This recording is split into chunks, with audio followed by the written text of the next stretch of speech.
Ethiopia's northern Tigray region will head to the polls on Wednesday in defiance of the federal government. This is seen as the latest challenge to Prime Minister Abiy Ahmed from a slew of regional leaders flexing their muscles ahead of next year's national elections. The federal government and major opposition parties agreed to postpone national and regional elections due in August until the COVID-19 pandemic was under control. Tigray, whose leaders dominated the previous administration and have often bitterly denounced Abiy, announced it would hold elections anyway. Tigrayans are only a small minority in the Horn of Africa nation of 110 million, but dominated power since 1991 when the Ethiopian People's Revolutionary Democratic Front drove a military dictator from power. The front was a coalition of 4 ethnically based parties, including the Tigray People's Liberation Front. Last year, 3 of the 4 parties in the coalition joined to create the New Prosperity Party under Abiy.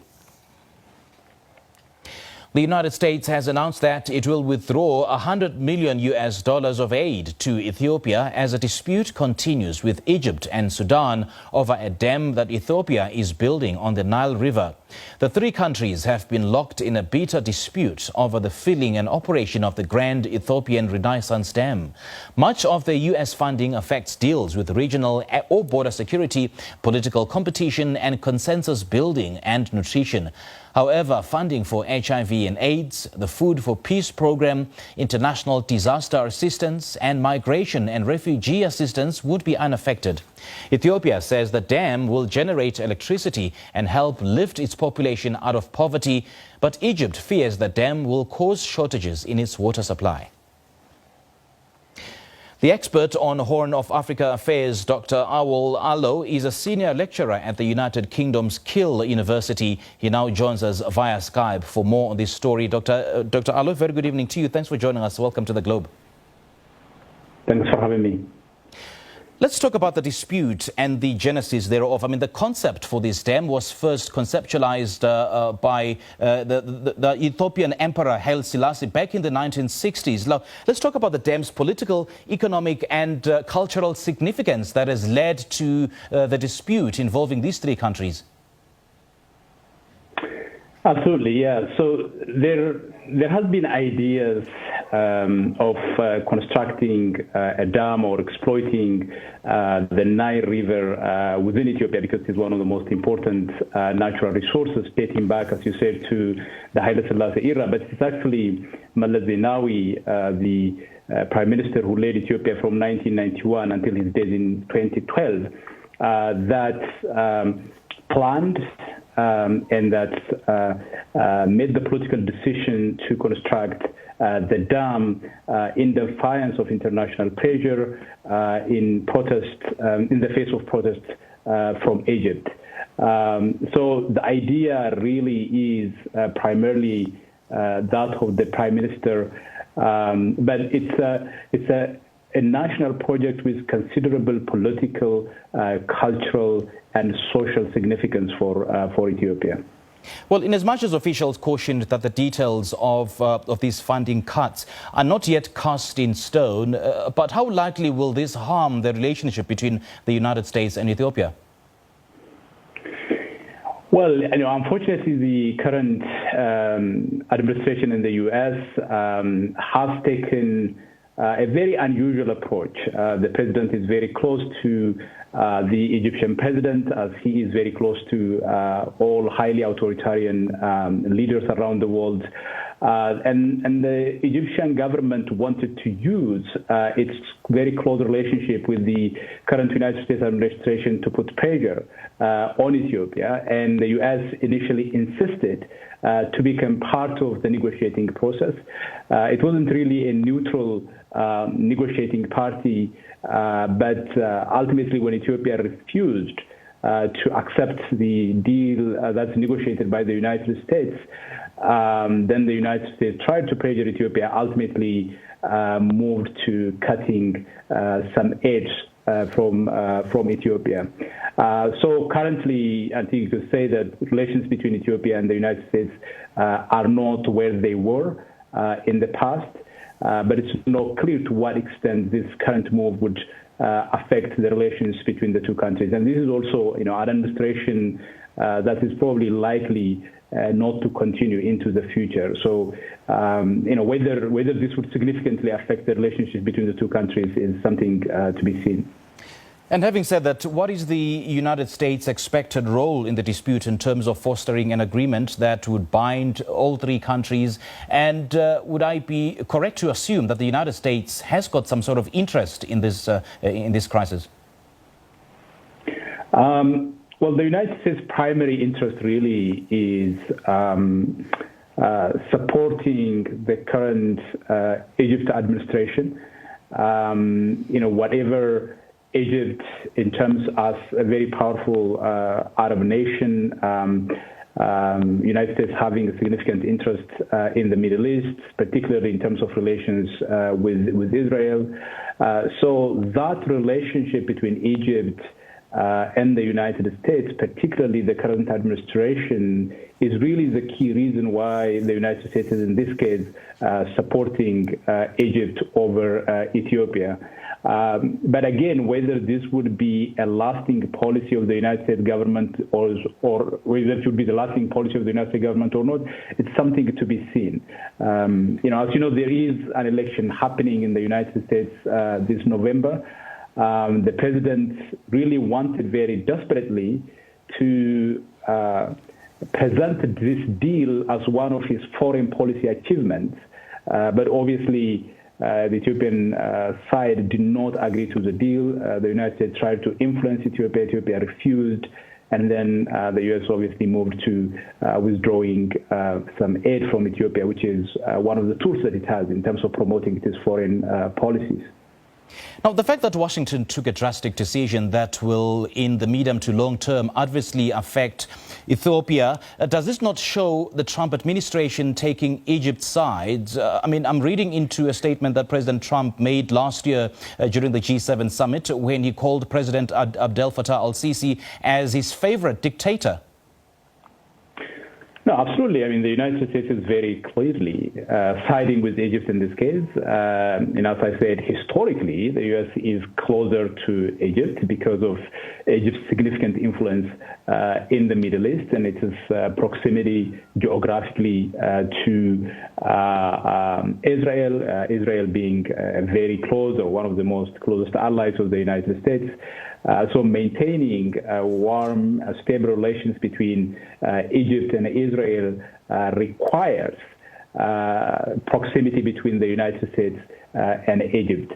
So from a geostrategic point of view, certainly Egypt is more important to the United States. And for this particular administration in the U.S., it's not just that long-standing relationship, but also the personal relationship between Sisi and President Trump is also very important. Now, Egypt and Sudan, remember that they demanded that Ethiopia should not fill the dam until all three countries sign a legally binding deal that would sort of, address the water flows in that country. But then Ethiopia went ahead and announced a finalized phase of filling the dam. So is Ethiopia perhaps not disingenuous in this particular case by bulldozing their way around? Ethiopia consistently said that it would start filling the dam with or without a deal. So Egypt and Sudan did insist that Ethiopia should not fill or start filling the dam without reaching a comprehensive deal. Ethiopia's position is that we will do everything we can to negotiate and reach a deal before we start filling the dam. But those agreements were not reached as planned. Ethiopia nevertheless went ahead and completed the initial filling of the dam. Now, let's talk about new developments coming out of Ethiopia. We see that the feud between Ethiopian Prime Minister Abiy Ahmed and the ruling party in the very strategic Tigray region is escalating. Am I correct to suggest that we could see fears of Ethiopia breaking up? Maybe fears of Ethiopia breaking up is a bit of an exaggeration, but certainly the Prime Minister turned it into a typical African dictator since I guess you could say about a year or so now. When he came to power, he came across as one of the most progressive, one of the most liberal prime minister who would really take a country in a completely different direction. But more recently, he has turned extremely authoritarian, arrested recently all the kind of major formidable political opposition that he has. And the Tigray region is one of the regions that retained a certain level of autonomy from all the regions. All the regions are completely under his control. So one of the disputes has been on the question of whether to postpone the election or not. The prime minister used his authority and a certain constitutional machination to postpone the election. The Tigray region said, no, we do not postpone the election. The conditions are right to hold the election. It is undemocratic to postpone the elections, and they decided to go ahead and hold the election. I think it's important to point out here that TPLF was the party that dominated the coalition that governed Ethiopia from 1991 until 2018. And throughout those periods, TPLF wasn't a political movement that was committed to democracy or the rule of law or human rights. Democracy or elections were not the most important agendas for them.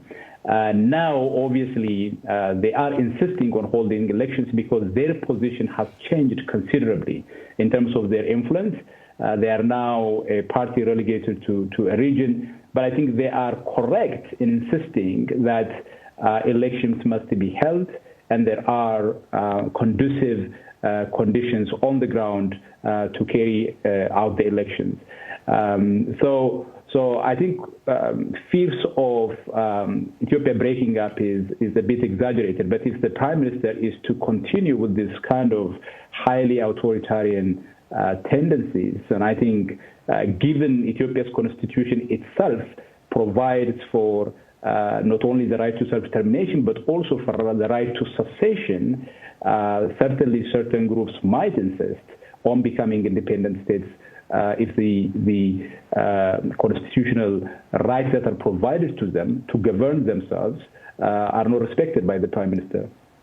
Well, the reason I'm asking this question, Dr. Awal, is the fact that, it's based on concerns, really, that the TPLF could laying the groundwork for the creation of a breakaway state with the parliament and government taking office without the blessing of the federal government. But in another development, the TPLF argues that the postponement of these elections was in breach of the constitution and will essentially make Prime Minister Abiy Ahmed an illegitimate ruler. What do you make of that?